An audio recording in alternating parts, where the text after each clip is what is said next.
오늘 본문 말씀을 가지고, 이 본문은 원래 32절까지 쭉 들어가야 되는데 중간에 딱 잘랐어요. 누구의 이야기까지냐면은 두 아들 중에서 둘째 아들의 이야기까지 이야기를 하고, 첫째 아들의 이야기는 아마 주일 새벽에 이어질 것 같습니다.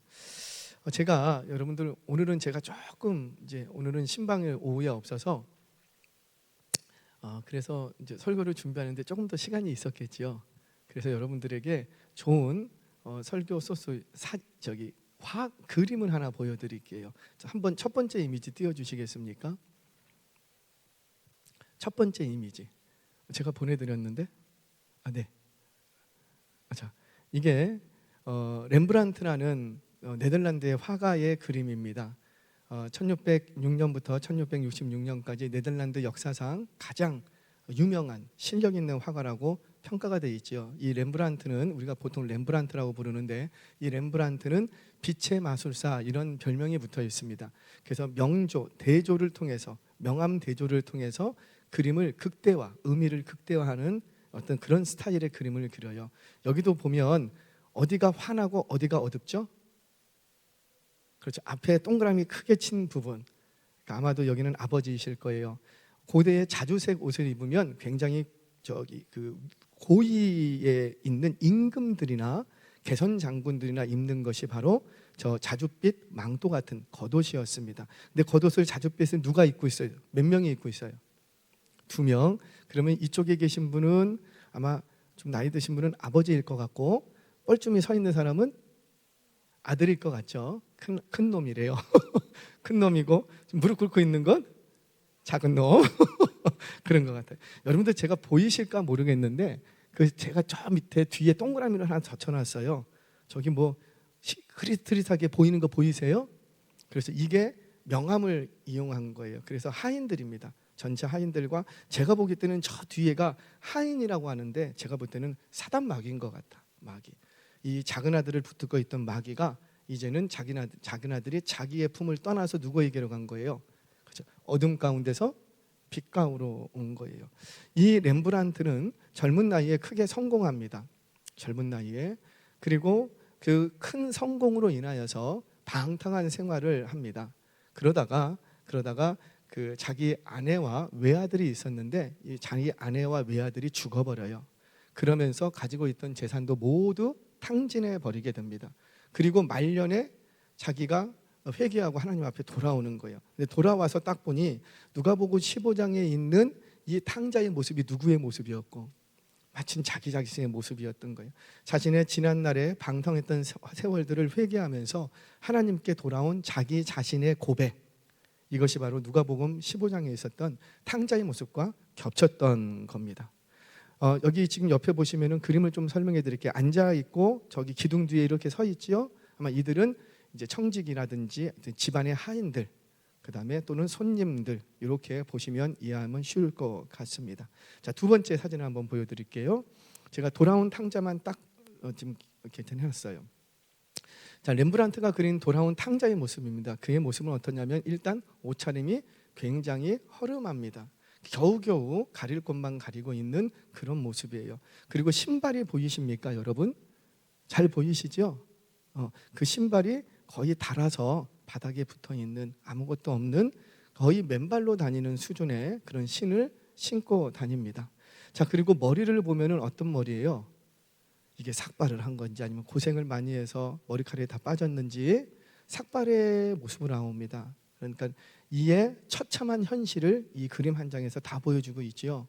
그런데 사실은 이 렘브란트가 의도했던 것은, 지금 누구 품에 안겨 있어요? 아버지 품에 안겨 있잖아요. 마치 아버지, 어머니 태중에 있을 때에 아기가 된 거예요. 아기는 머리가 있어요, 없어요? 없죠. 물론 자라면서 생기지만 그 태중에 있는 아이가 처음 자기가 엄마의 자궁 안에 있을 때는 대머리였단 말이에요. 그때를 그려준 거예요. 다시 처음으로 돌아간 거예요. 처음으로. 옆구리에 단검이 하나가 있습니다. 저 단검을 보면서 많은 이제 해석학자들이 왜 단검이 있을까? 그렇게 배고프고 힘들고 어려웠으면 단검을 팔 수도, 고대에는 칼이 굉장히 비싼 가치를 합니다. 팔 수도 있었잖아요.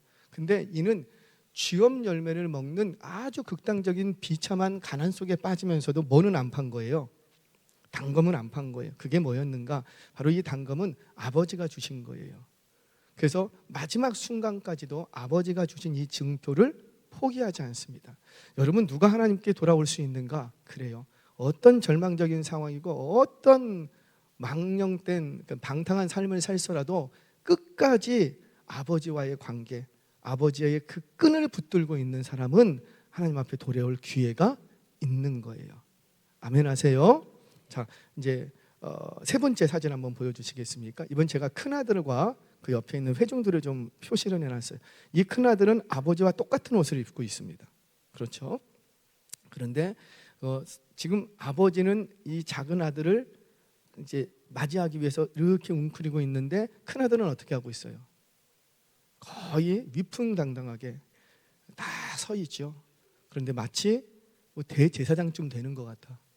재판관이 된 것처럼 딱 서 있고 그 얼굴 표정에 기쁨이 있어요, 없어요? 없어요. 그냥 냉랭하게 아버지와 돌아온 동생을 바라보고 있습니다. 그리고 그 외에 하인들이 있어요. 제가 나중에 그림을 보면서 조금 더 연구를 해보니까는 그 아들의 손 색깔이 다르더라고요. 하나는 시커멓고 하나는 보여요. 큰아들의, 이건 전 조명이 아니에요. 이 조명이 아니고 그림 자체가 그래요. 그러니까 이렇게 보면 오른손은 까맣고 왼손은 하얘요. 이게 바로 빛의 화가, 명암을 통해서 뭔가를 드러내고 싶은 거예요. 그러니까 아직 이는 어둠 가운데도 있지 않고 그렇다고 빛 가운데도 있지 않고 그런 어떤 어정쩡한 태도를 취하고 있는 것 같아요. 작은 아들은 분명하게 어디로 들어왔고 빛 가운데 들어왔죠. 분명히.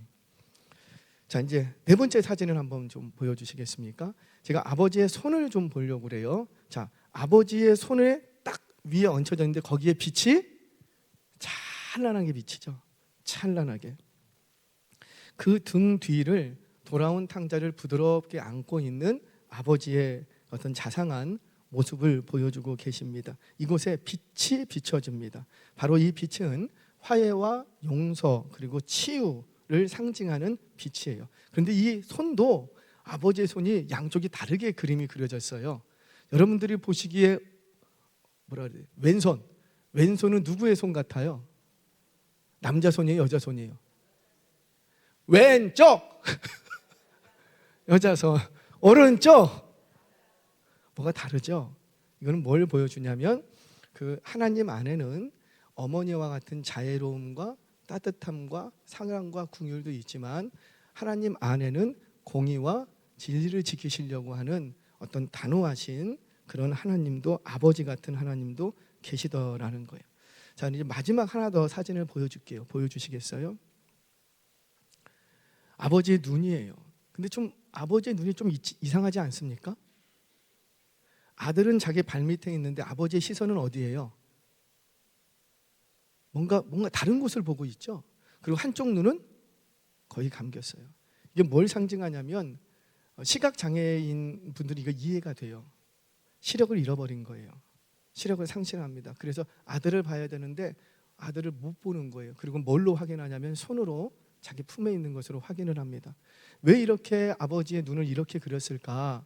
집 나간 아들을 매일같이 상거가 먼데 집 앞에 나가서 그 오는 길을 뚫어져라 보고 있었던 아버지예요. 그로 인하여서 시력이 다, 그 뜨거운 태양 아래서 그 시력이 다 상실해버린 거지요. 돌아올 아들을 기다리고 있는 아버지의 모습. 이 모습은 이제 눈이 멀었어. 눈이 멀었어. 왜? 마치 죄인을 향한, 저와 여러분들을 향한 사랑에 우리 하나님 눈이 머셨어. 그래서 나를 안 보시고 내 품에 안겨 있는 그를 보신다는 거죠. 네가 어떤 죄를 지었건 간에 내 품에 돌아오면 내가 너를 안아주겠다라는 거예요. 저는 이렇게 보면서 이 아버지의 눈에서 너무 죄송스럽기도 하고, 그렇구나, 하나님은 우리를 사랑하시되 자신의 눈까지 멀어보신 분이에요. 하나님의 사랑은, 우리를 향한 사랑은 눈먼 사랑이에요. 눈먼 사랑. 그래서 누구까지 내어주시고 당신의 외아들 예수 그리스도를 십자가에 내어주시는, 왜? 사랑의 눈이 멀어버렸으니까. 사랑의 눈 멀면은 뭐든지 다 해주잖아요. 여러분들의 자녀를 두고 어떻습니까? 여러분들의 자녀를 사랑해요? 사랑하지 않아요? 사랑해요. 사랑하니까 어때요?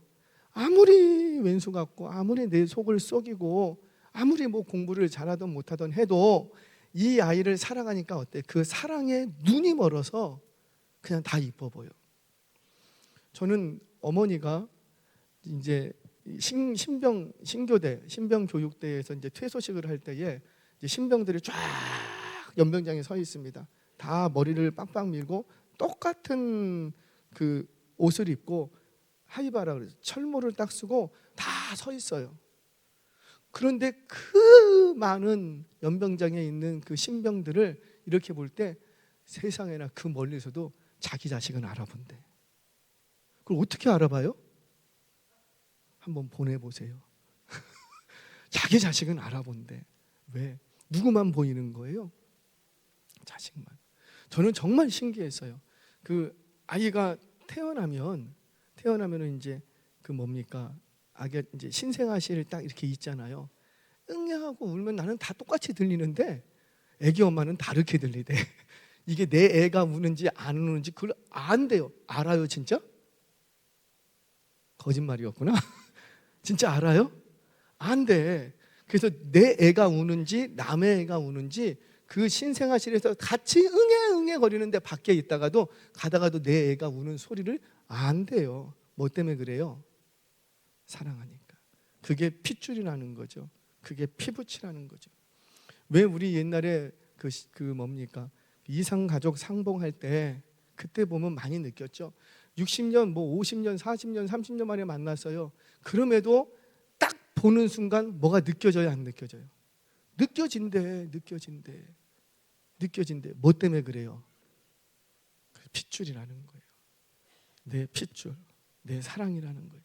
우리 하나님은 저와 여러분들을 그렇게 바라보십니다. 당신들이 얼마나 많은 죄를 지었던, 얼마나 비참하고 허름한 인생을, 초라한 인생을 산다 해도 우리 주님 그거 안 보신다는 거죠. 그저 내 품에 안겨 돌아온 그 아들만 끌어안으시는 거예요. 자, 이것이 바로 렘브란트가 그린 돌아온 탕자의 그림 속에 담겨진 어떤 그 영성이라고 할까요? 렘브란트가 보여주고 싶었던 어떤 그런 모습들이었습니다. 자, 오늘 본문 말씀은 누가복음 15장 이야기 속에서 지금 그림을 본 것처럼 하인들도 등장하고 제가 보기에는 사단마귀야. 그렇죠? 어둠 속에 있는 희미하게 있는 그 사단마귀도 있고 아버지도 등장하고 아들은 몇 명이 등장하고 둘이 등장하고 하지만 오늘은 돌아온 탕자 둘째 아들에 대한 이야기만 우리 하나하나 말씀을 추적해 가면서 좀 정리하고 교훈을 받으려고 합니다. 자, 먼저 우리가 이 그림 속에서 잊지 말아야 될 것은 뭐냐면 어떤 탕자라도 돌아오기를 기다리고 있는 아버지의 마음을 보셔야지 돼요.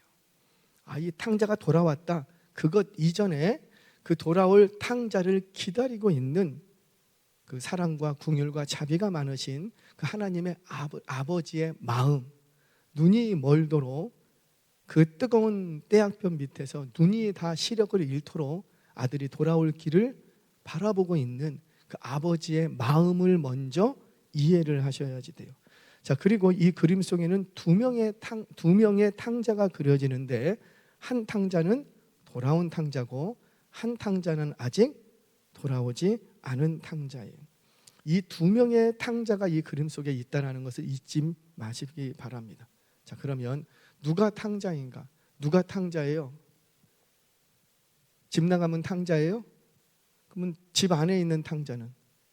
여러분 누가 탕자인가? 우리 모두는 다 탕자예요. 저도 탕자고 여러분도 탕자예요. 세상에는 그래서 딱 두 종류의 탕자밖에 없어요. 어떤 탕자일까요? 돌아온 탕자와 아직 돌아오지 않은 탕자. 우리는 돌아오지 않는 탕자 이렇게 말하지 말고 우리는 결정권이 없으니 돌아온 탕자와 아직 돌아오지 않은 탕자. 이 세상에는 인류는 딱 두 종류로 나누어진다는 거죠. 여러분 어떻습니까? 우리 교회 지금 여러분들 다 기도하고 예배하기 위해서 사모하여서 모였는데 저는 아니라고 주장하고 싶지만 혹시 우리 가운데도 돌아온 탕자와 아직 돌아오지 않은 탕자도 있을 수 있다는 거죠.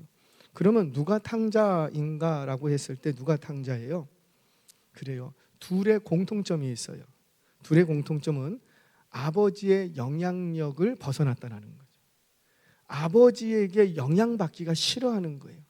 그래서 둘째 아들은 어떻게 하고 실제로 그 마음과 몸뚱아리를 아버지의 곁에서 떠나버립니다. 아버지의 영향력 아래에 있고 싶지 않다라는 거예요. 아버지의 간섭 아래에 있고 싶지 않다라는 거예요. 그래서 둘째 아들은 정확한 탕자예요. 그러면 또 하나의 탕자가 있다 그랬죠. 누구라? 큰아들. 큰아들은 집 안에 있는데 그 집 안에서 모든 걸 다 누리고 있다고요. 아까도 사진 봤죠? 아버지가 입는 똑같은 그 자주색 그 겉옷을 입고 아주 위풍당당하게 그런 폼을 잡고 있다고요. 아버지와 같은 위치에서 모든 걸 다 누리고 있어요. 그럼에도 불구하고 첫째 아들도 탕자였다라는 거죠. 아직 돌아오지 않은 탕자. 왜 그런 거예요? 그도 아버지의 집에 있었지만 아버지의 영향을 받았다 안 받았다? 안 받았다. 아버지는 아버지고 나는 내일 하겠다 이거예요.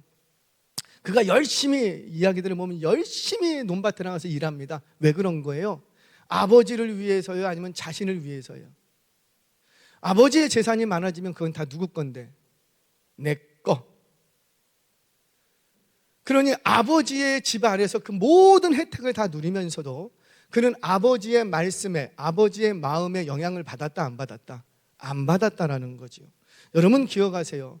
우리가 몸뚱아리가 이 예배당 안에 있다 할지라도, 우리가 예배드리고 기도하고 찬양하고 봉사하고 한다 할지라도 분명히 몸뚱아리는 아버지 집에서 아버지 품에 있다고 하면서 아버지가 주시는 모든 혜택을 다 누리고 있다고요. 기쁨도 있고 막 찬양도 부르고 얼마나 행복한지. 그럼에도 불구하고 아버지의 말씀에 영향을 받지 않으면 탕자라는 거죠. 결국은 그는 아버지와 상관이 없는 거예요. 아버지가 무슨 말씀을 하셨을 때 우리는 오늘도 그랬어요. 제발 어떤 일을 하면 그 본질이 뭔지를 찾자. 본질이. 이제 현수막 걸리니까 다들 긴장하고 할렐루야.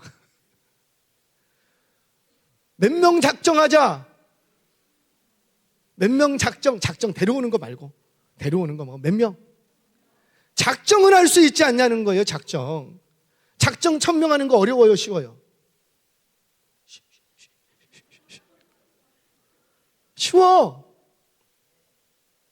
각 교구마다 100명씩 3명씩만 하시면 돼요. 각 교구에 100명이 3명씩만 하시면 돼요. 언니, 오빠, 친척, 옆집 아저씨 어떤 뭐든지 다 좋아. 이전에 나왔다가 못 나오고 지금 방황하고 다 좋아요. 누구나.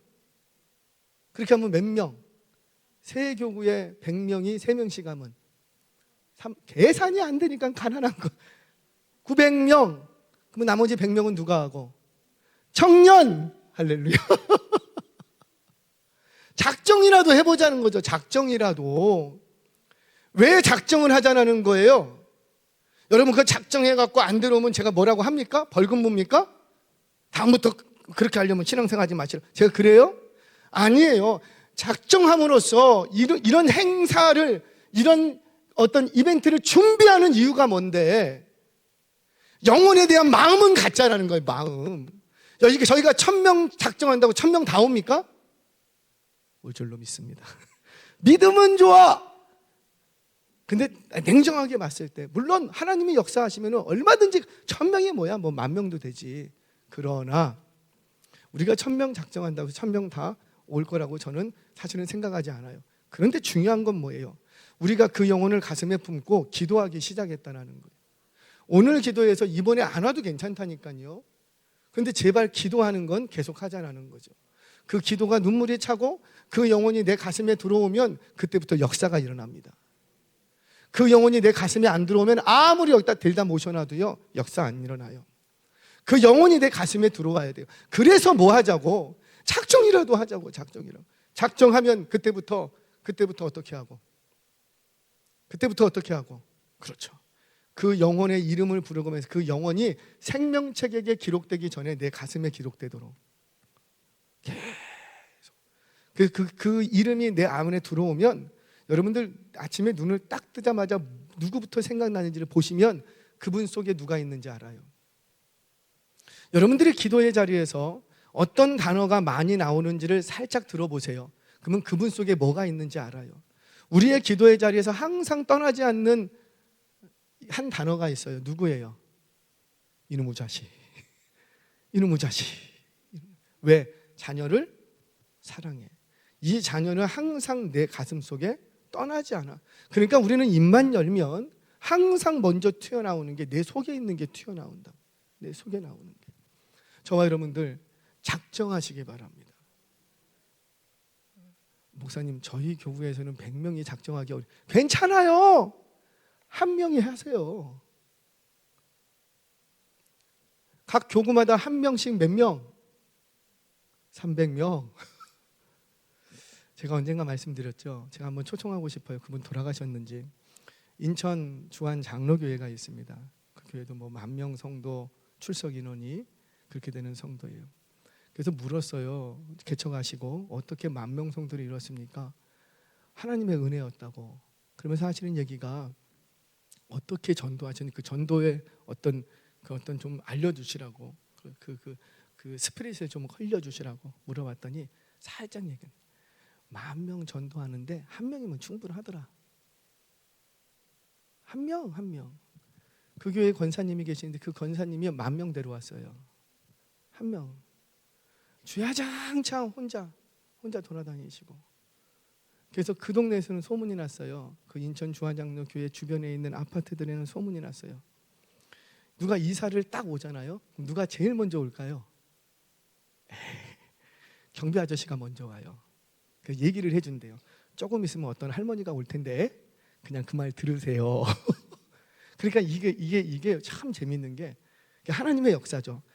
이 할머니가 와갖고 전도를 주고 우리 교회 갑시다 해서 말을 안 들으면 계속 간대.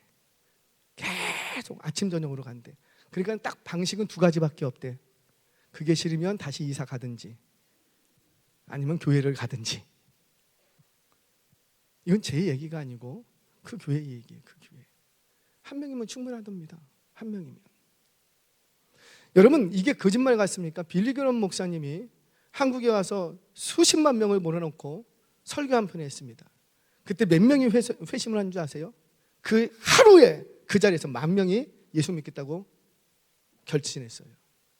그런 역사가 우리 가운데 있었다고요. 몇 명이 했는데 한 명! 저는 그 한 사람이 여러분들 중에 한 사람이 되기를 축복합니다. 그거 뺏기지 마시라고요. 뺏기지 마시라고. 자, 기억하세요. 누가 탕자인가? 탕자는 다른 거 아니에요. 아무리 예배 시간에 하나님의 말씀을 줘도, 아무리 기도 시간에 하나님의 은혜를 줘도 하나님의 영향력을 받지 않으면, 자기 고집과 아집대로 하면 죄송해요.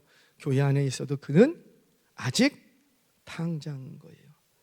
사랑하는 여러분, 저와 여러분이 집 밖에 있든 탕자이든 집 안에 있는 탕자이든 탕자라면 내가 얼마나 비참한 가운데 있는지를 깨닫고 아버지의 품으로 돌아오는 결단이 있는 오늘 이 밤이 되시기를 주의 이름으로 축원합니다. 자, 우리 돌아온 탕자를 좀 맞이하는 아버지의 모습과 돌아온 탕자 이야기를 구절을 쫓아가면서 좀 보지요. 첫 번째, 우리 22절, 24절 말씀 같이 한번 읽겠습니다. 이것이 이번 전체 15장의 전체의 주제라 그랬어요. 주제. 누가가 바라보는 핵심 주제 같이 읽겠습니다. 시작. 아버지는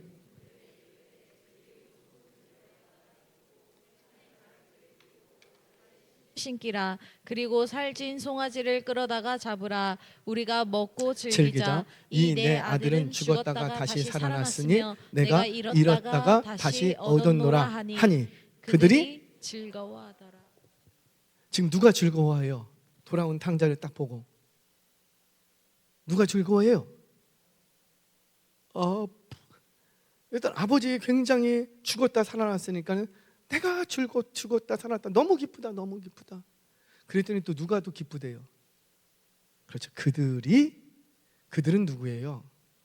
아버지의 종들일 수도 있고 아니면 주위의 동네 사람들일 수도 있고. 이들은 왜 즐거워했죠? 첫째 아들은 즐거워하지 않아. 근데 왜 이들은 즐거워하죠? 아버지의 마음을 알기 때문에.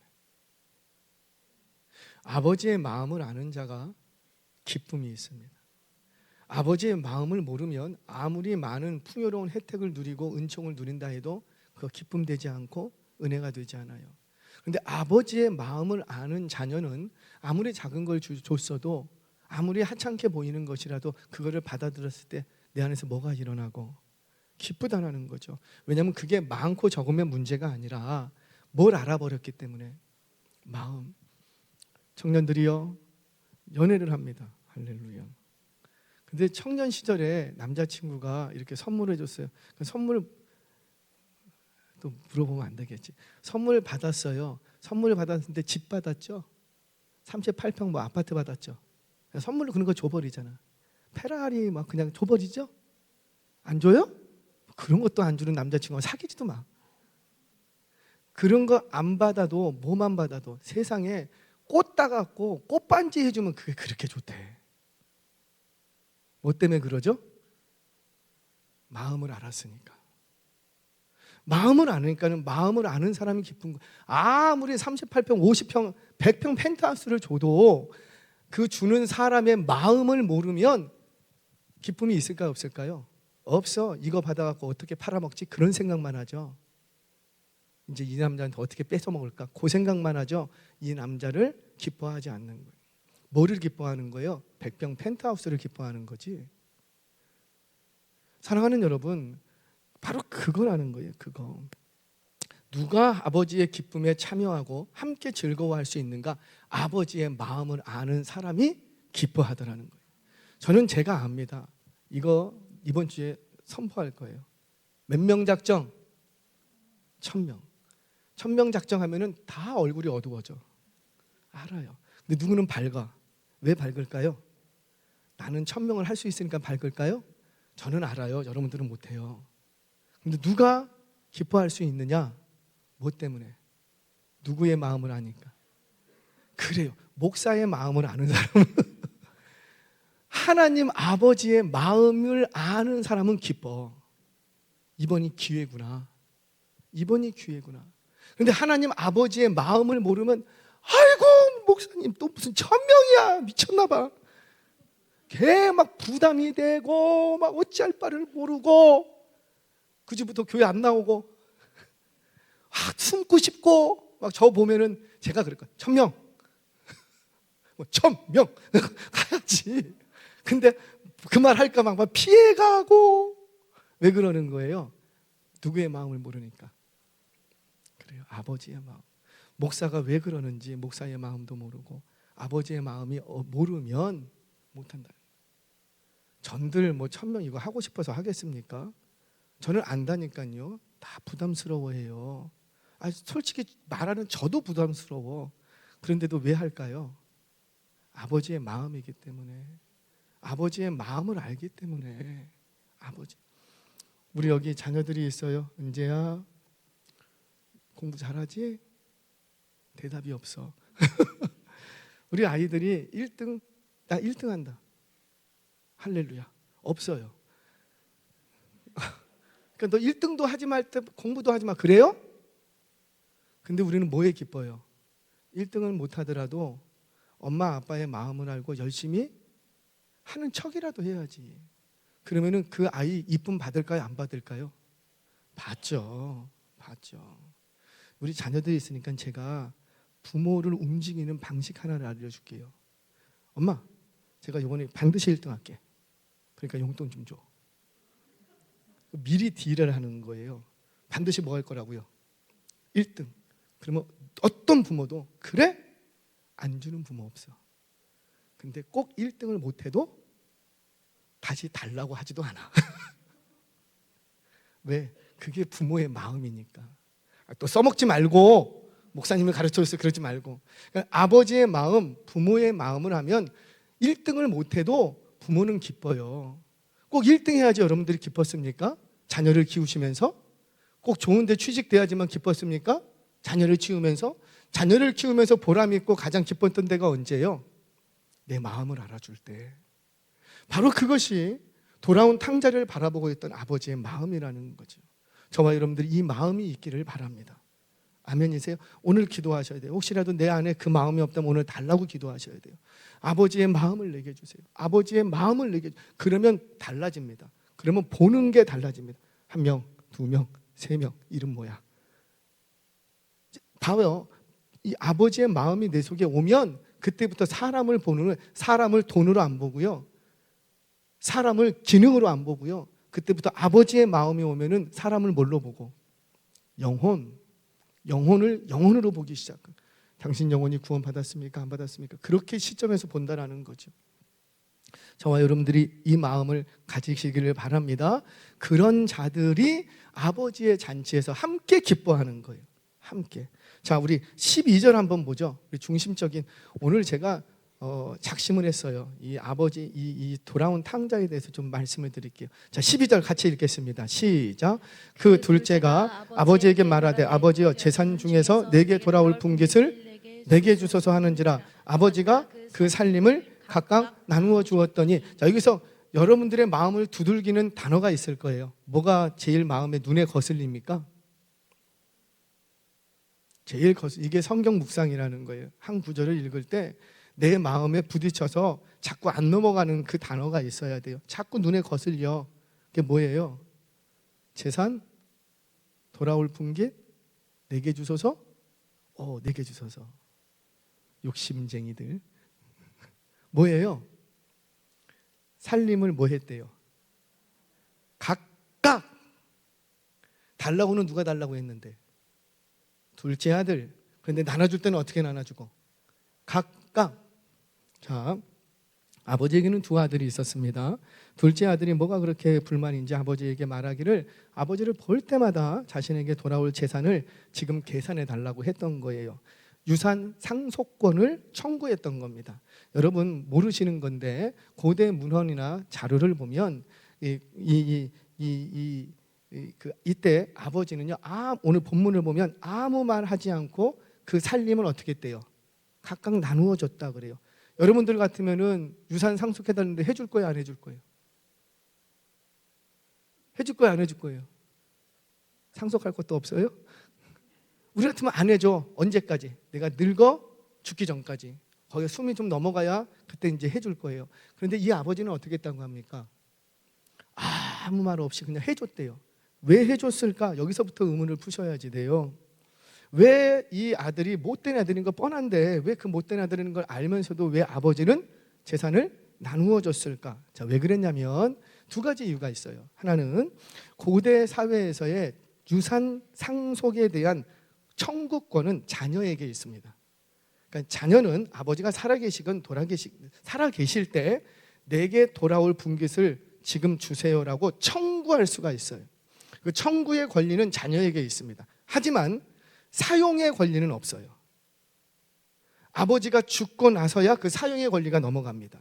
그러니까 청구해서 재산을 분할받아도 그것을 받을 수는 있으나 아직까지 아버지가 살아계시는 동안에는 그 재산의 소유권, 사용권이 다 누구에게 있고? 아버지에게 있어서 자녀는 사용 못해요. 그런데 이 둘째 아들이 실수한 게 뭐예요?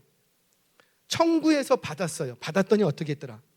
그렇죠. 그것을 다 현금화 시켰어요. 아마 받을 때 분명히 그 부동산으로 받았을 거예요. 근데 부동산으로 받고는 이거를 어떻게 할 수 없어. 먼 나라로 가려고 하니까 어떻게 해야 돼요? 현금으로 바꿔야지 돼요. 그러니까는 비싸게 팔았을까요? 싸게 팔았을까요? 금매로 내놨던 거죠. 아버지의 재산을 축낸 거예요. 그렇게 싸게 팔아서 돈을 만들어 갖고 이제 먼 나라로 갔던 겁니다. 사용하면 안 되는데 아버지가 살아있는 동안에 사용을 했던 건 범죄예요. 범죄. 자, 두 번째 이유는 이 아들은 우리 15장 처음에 나오는 길 잃어버린 양 한 마리하고 똑같아. 이게 무슨 말이냐면 새벽에도 말씀드렸지만 양은 본래 순종적인 짐승입니다. 눈이 어두운 짐승이에요. 그래서 이 짐승은 주인의 음성을 듣고 움직이는 짐승이에요. 그래서 주인의 음성이 안 들리면 쉽게 길을 잃어버립니다. 그래서 우리 양떼 된 우리 성도들은 자꾸 말씀에 귀를 기울여, 말씀에 자꾸 안 들려 무슨 말인지 모르겠고 막 말씀 듣는데 딴짓하고 그러면은 반드시 그 영혼은 곁길로 갑니다. 곁길로 가게 돼 있어요. 그래서 주인의 음성을 듣고 주인의 영향력 안에 있으면 아무 문제가 안 돼요. 주인이 다 보호해 줄 거니까. 그런데 꼭 양 중에는 목자의 영향력을 벗어나려고 하는 양이 있다라는 거예요. 양이. 자, 양은 본래 매우 온순하고 순종적인 짐승입니다. 그런데 개 중에는 방금 말씀드린 것처럼 자기 멋대로 해. 자기 고집과 아집이 있어서 주인의 음성을 안 들어. 그래서 길을 잃어버리는 양은 항상 그 양이에요. 항상. 뭐 죄송합니다. 여기 계신 분들은 안 그러니까 성도님들 제가 이렇게 뵈면 불안한 성도는 어때요? 항상 불안해요. 아, 그 성도님 오늘 또 이번 주에 나오셨어? 안 나오셨어? 그러면 안 나오면 항상 누구만 안 나와요? 고분이죠. 고분. 그러니까는 목자는 누구에게 더 관심이 많을까요? 그렇죠. 자꾸 위태로운 양의 음성, 주인의 음성은 안 듣고 자꾸 위태로운 그 영혼에게 관심이 갈 수밖에 없는 거예요. 관심이. 목사가 한번 여쭤볼게요. 여러분들 오늘은 다 이제 믿음이 있으시니까 목사의 입장에서 여러분들과 같은 신앙생활 잘 하시는 분들에게 관심이 많아야 될까요? 새가족에게 관심 많아야 될까요? 괜찮으세요? 그래도? 괜찮으세요? 왜 목사님은 새가족에만 관심이 있냐고. 내가 더 봉사 많이 하는데. 그러지 않으세요? 왜 새가족에 관심이 더 많아야 되죠? 여러분들은 양떼야, 순종하는 양떼야. 항상 흔들리지가 않아. 그런데 새가족들은 이렇게 오셨다가 또 언제든지 움직일 수가 있잖아요. 그러니 항상 목사의 마음은 어디에 조금 더 있을까요? 새가족들이 눈에 더 자꾸만 들어오는 거예요. 그 부분에 대해서 너무 노여하지 마시기 바랍니다. 그게 사실은 정상이에요. 지금 여러분들은 너무나도 잘하고 계시는데 부족하신 분들을 더 돌아보는 게 맞는 거 아니겠습니까? 그런데 이 길 잃어버리는 양은 항상 그 양이었던 거예요. 자, 마찬가지입니다. 이 둘째 아들을 아버지가 너무도 잘 알아. 생각해 보세요. 이 둘째 아들이 재산을 달라고 요청한 게 이번이 처음일까요? 처음 아니에요. 맨날 아버지 볼 때마다 어떻게 했을까요? 달라고. 안 주면 땡깡 놓고 막 아빠 말 안 듣고 막 주정 부리고 막 아빠 수치 주고. 그러다가 아버지가 그럼 뭘 보입니까? 아버지가 참고 그래 내쫓지 않고 참고 얘야 그러지 마라. 그러다가 이번에는 어떻게 한 거예요? 달라고 하니까 아버지가 그래 한번 그래 가져가 봐. 줬던 거예요. 뭐가 보이십니까? 아버지의 오래 참으심, 아버지의 온유하심, 아버지의 자상하심. 그래서 이 아버지는 아무 말 않고 재산을 청구했을 때 주게 됩니다. 자, 이때 침묵하던 한 사람이 더 있었죠. 누구예요? 큰아들, 장남. 동생 놈이 이렇게 하면 어떻게 해야 돼? 형이 이놈의 새끼 너 일로 와. 제가 제 남동생이 하나 있어요. 남동생은 저보다도 키가 180 정도가 되고 생각이 좋아요. 항상 제 먹을 거를 뺏어갔어요. 나한테 와야 될 키가 그쪽으로 갔어. 이 아이가 제 중학교 저 잊지도 않아. 제가 중학교 3학년 때인가 그쯤 됐어요. 한창 공부해야 할 나이 공부하고 있었는데 그때는 왜 집에서 뭐 위인 전집이라든지 백과사를 지를 사놓고 한 질로 항상 사놓는 게 유행이었어요. 그래갖고 백화서전인가 하여튼 뭐 위인 전집인가가 뭐가 이렇게 질로 있었어요. 한 질로. 근데 어느 날 집에 딱 가갖고 제가 이제 축제를 하려고 위인 전집에 누구 자료를 찾으려고 이렇게 봤는데 그게 없어. 이상하다. 어디로 갔지? 누가 딱 레이더망에 걸려요. 동생 초등학교 다녀요. 저보다 2살 어리거든요. 동생이 딱 걸렸어. 근데 뭘 먹고 있어? 햄버거를 먹고 있는 거예요. 그래갖고 너 이거 햄버거 어디서 샀냐? 어떻게 샀을까요? 할렐루야. 그 책을 팔아버린 거예요. 옛날에는 책 사다 다니는 사람이 많이 계셨거든요. 그걸 팔아버리고 그리고 그때 당시에 수제 햄버거가 뭐 500원인가 300원인가 있는데 그게 먹고 싶다고 책을 다 팔아버린 거예요. 제가 어떻게 해야 돼요? 잘했다. 그래야 돼요? 저희 집이 산 밑에 있었거든요. 그래갖고 너 나와. 그리고 쇠파이프를 들고 배밭으로 들어갔어요. 그리고 어떻게 했을까요? 곡선이라도 팼어요. 또 팔아먹었을까요? 안 팔아먹었을까요? 안 팔아먹었어요. 그때부터. 그 이후로 이 동생은 형을 무서워한답니다. 자, 동생이 아버지에게 이렇게 폐륜적인 행동을 하면 정상적인 장남이면 어떻게 해야 돼요? 못하게 했어야지. 그런데 이 장남이 얘기를 합니까? 안 합니까? 안 해. 왜? 그렇죠? 각각 나누어 줄 거거든. 자, 여러분, 아들이 둘이 있어요. 아버지의 재산을 몇 등급해서 나눌까요? 기억하세요. 세 등급 합니다. 세 등분. 세 등분을 해서 하나에서 하나의 분량은 3분의 1은 둘째 아들에게, 3분의 1은 장남에게 주는 거예요. 이게 법이에요. 재산 분할의 법이에요. 아들이 3명 있으면 몇 등급을 하고? 그렇죠. 4등급을 해요. 그래서 둘째, 셋째에게 하나 주고 형에게는 2배의 몫을 주는 거. 이걸 장자권이라고 합니다. 그러니까 형은 가만히 있으면 자기한테 아버지 것에 몇 프로가 들어오는 거예요? 몇 등급이 들어오는 거예요? 3분의 2가 자기 것이 되는 거예요. 물론 지금 사용 안 할 거예요. 어떻게 되면 아버지만 가시면 돼. 그러니까 이 아들은 그때부터 뭐만 기다릴까요? 말은 안 하지만 아버지 언제 가나 언제 가나 언제 가나 언제 가나. 왜? 재산은 누구 거니까? 내 거. 바로 그래서 이 둘째 아들은 동생의 패륜적인 행동 앞에서도 아무 말 안 합니다. 여러분들 앞에 적용해 보시기 바랍니다. 과연 나는 지금 잘못된 길로 가고 있는 내 자녀와 잘못된 길로 가고 있는 내 큰아들, 작은 아들을 내가 과연 어떻게 지금 교육하고 가르치고 있는가? 하고 싶은 대로, 원하는 대로 해주고 있는가? 아니면 말씀을 따라서 하고 있는가? 자, 두 번째, 우리 13절, 14절 말씀 같이 보겠습니다. 시작.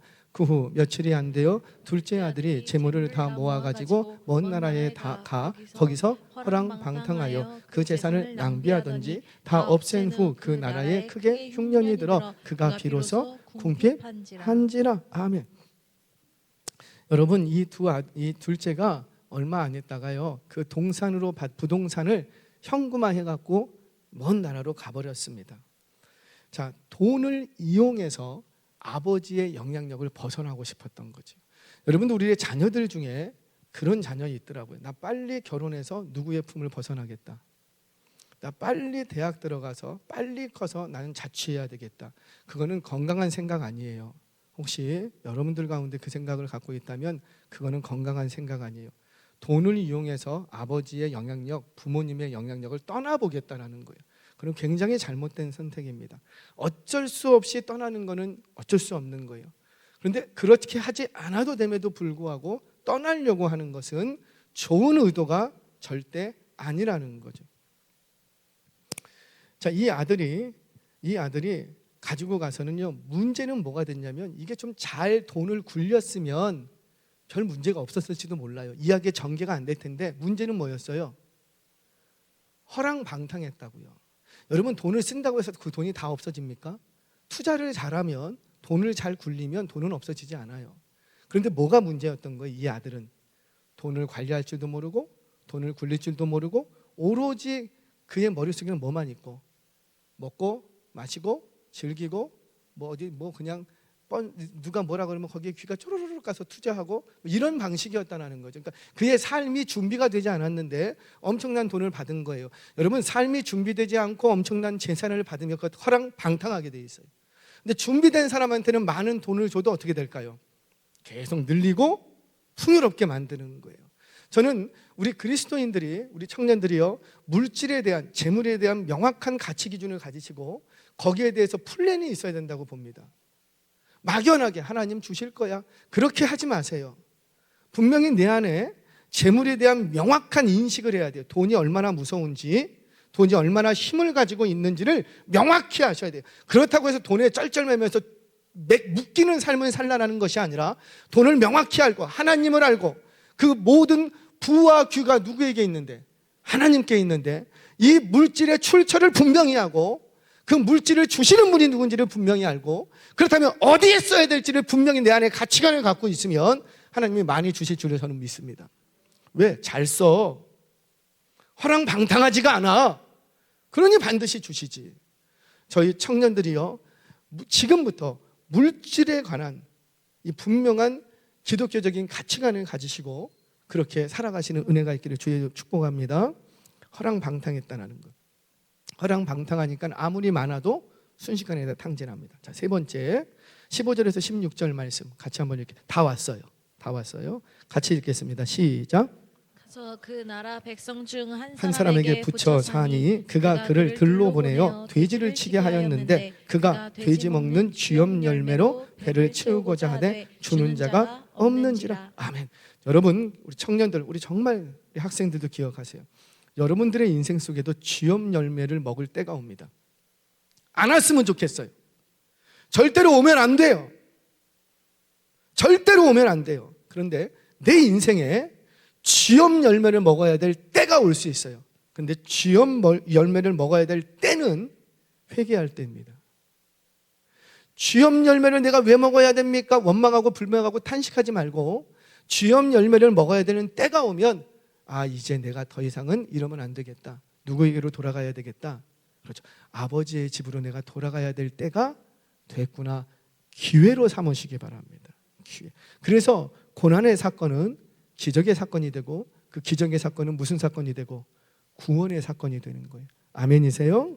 자, 그런데 문제는 그 먼 나라 즉 이방 땅에서 돼지를 치면서 생계를 유지하는데 그런데 너무 배고픈 거예요. 그런데 쥐염 열매를 손을 댑니다. 근데 문제는 뭐냐면 그 쥐염 열매를 주는 사람이 있더라 없더라? 없더라. 미안해요. 청년들의 미래를 어둡게 만드는 것 같아서 아무도 주는 사람이 없더라는 거예요. 이게 세상이에요. 이게 세상이에요. 무슨 말이냐면 세상은 가난하면 뭔가를 줍니까 안 줍니까? 안 줘요. 내가 부자고 가진 게 많으면 세상은 나에게 줄까요 안 줄까요? 줘요. 우리 회사가 잘 되면은요 온갖 사람들이 다 몰려듭니다. 우리 회사 물건 좀 팔아주세요. 우리 회사 좀 넣어주세요. 더 갖고 와요. 내 돈 좀 써주세요. 은행이 줄을 섭니다. 그런데 내가 가진 게 없고 쥐염 먹은 열매를 먹을 정도까지 딱 되면 세상 사람들은 그 쥐염 열매도 나에게 주기를 아까워하는 거예요. 그게 세상이에요. 여러분, 세상을 정확히 보셔야 돼요. 세상이라는 곳은 여러분들이 생각한 것처럼 그렇게 아름다운 곳이 아니에요. 여러분들이 뭔가가 조금 있으니까 뭔가를 더 옆에 붙어갖고 뭔가를 하려고 하는 것이지 진짜 없어 봐요. 아무도 여러분들 사람 취급 안 합니다. 그게 세상인 거예요. 세상인 거예요. 자, 그래서 그 상황이 되자 스스로 깨닫습니다. 깨닫습니다. 우리 17절, 20절 상반절까지 말씀 같이 읽겠습니다. 시작. 이에 스스로 돌이켜 이르되 내 아버지에게는 양식이 풍족한 품꾼이 얼마나 많은가. 나는 여기서 줄여 죽는구나. 내가 일어나 아버지께 가서 이르기를 아버지, 내가 하늘과 아버지께 죄를 얻어 지었사오니 지금부터는 아버지의 아들이라 일컬음을 감당하지 못하겠나이다. 나를 품꾼의 하나로 보소서 하리라 하고 이에 일어나 아버지께로 돌아가니라. 아멘. 우리의 인생은 참 안타까운 것이 꼭 인생의 밑바닥까지 떨어져야 깨닫게 되더라는 거죠. 사랑하는 여러분, 지혜는 어디 있냐면 인생의 밑바닥까지 떨어지기 전에 깨닫는 게 지혜예요. 꼭 맞아야 듣겠냐고요. 말로 할 때 들으시기 바랍니다. 저 어렸을 때 부흥 강사는 지금도 안 잊어먹어요. 이런 살살 얘기할 때 세게 들으세요. 살살 얘기할 때 충격적인 말씀으로 들어야 그게 지혜라는 거죠. 자, 그렇다면 이 아들이 이런 상황에서 잘한 건 뭐냐면 아버지의 집으로 돌아갈 생각을 했다는 거예요. 자, 가룟 유다는 무슨 생각을 하고 죽어버릴 생각을 했고 이 돌아온 탕자는 무슨 생각을 하고 살 생각을 한 거예요. 여러분, 쥐염 열매를 먹는 인생의 밑바닥에 떨어질 때 제발 살 생각을 하십시오. 제가 사실은 어제 외부에 누가 좀 기도도 좀 해달라고 해서 제가 갔다 왔어요. 한 몇 개월 전에 저를 찾아오신 분이 계십니다. 그래서 기도 좀 해달라고. 그래서 이제 기도를 좀 해드렸어요. 이분의 상황이 너무 안 돼서 기도를 해드렸어요. 그리고도 몇 차례 오셔서 이제 기도를 좀 해드렸습니다. 그러다가 좀 뜸해졌어요. 그러다가 얼마 전에 또 연락이 온 거예요. 목사님, 제가 죽을 것 같아요. 기도 좀 해주세요. 그래서 기도를 해드렸어요. 그리고 나서는 신방을 한번 와주시면 좋겠습니다. 그래서 제가 신방을 바로 갔어요. 목사예요, 목사. 목사인데 내 성도 아니라고 또 안 갈 수가 없겠더라고요. 당신 교회 다니는 교회 목사님은 신방 안 오십니까? 안 오신대요. 그 목사님은 기도 안 해드립니까? 안 해주신대요.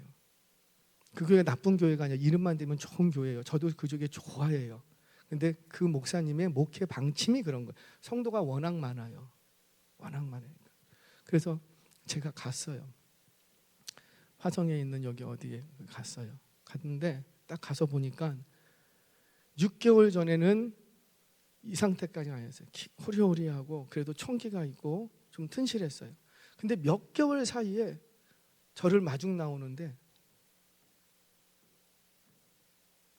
다 죽어가. 남편이 거들떠보지를 않아요.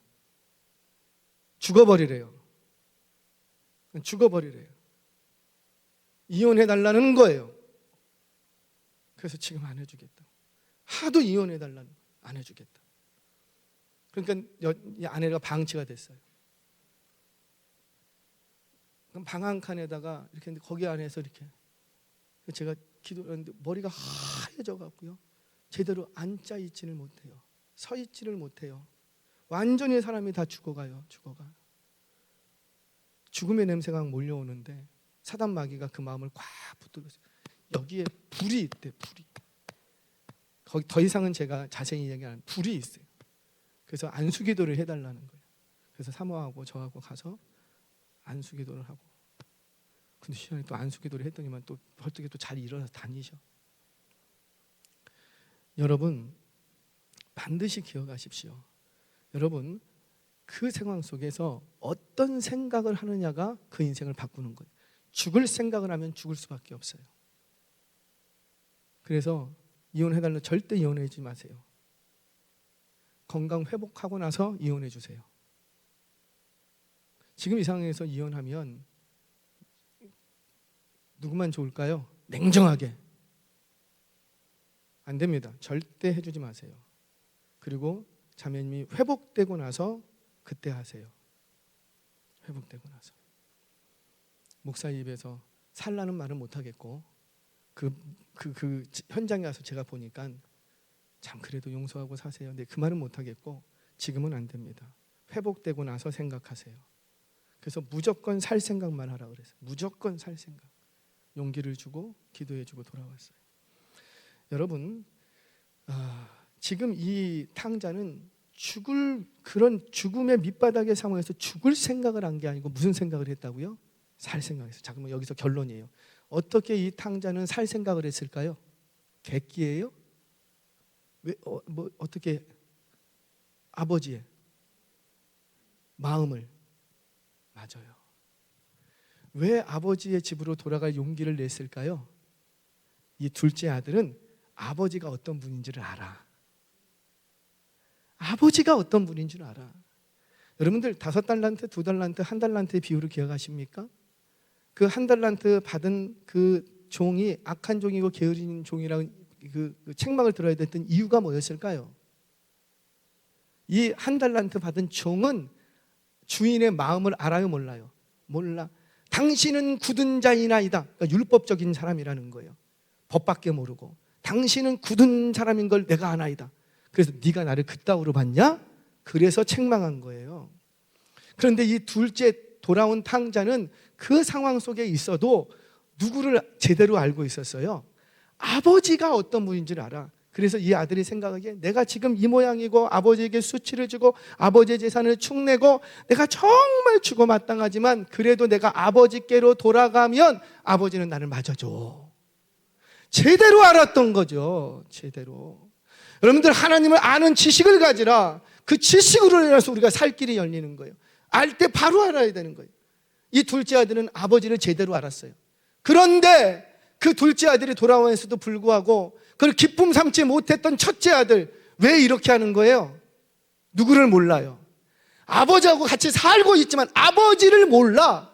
아버지가 어떤 분이신지 아버지가 어떤 마음을 갖고 있는지 아버지를 몰라. 모르니까 함께 즐거워할 수가 없는 거예요. 사랑하는 여러분 기억하세요. 사랑은 여기 있으니 우리가 하나님을 사랑한 것이 아니요 하나님이 우리를 먼저 사랑했노라.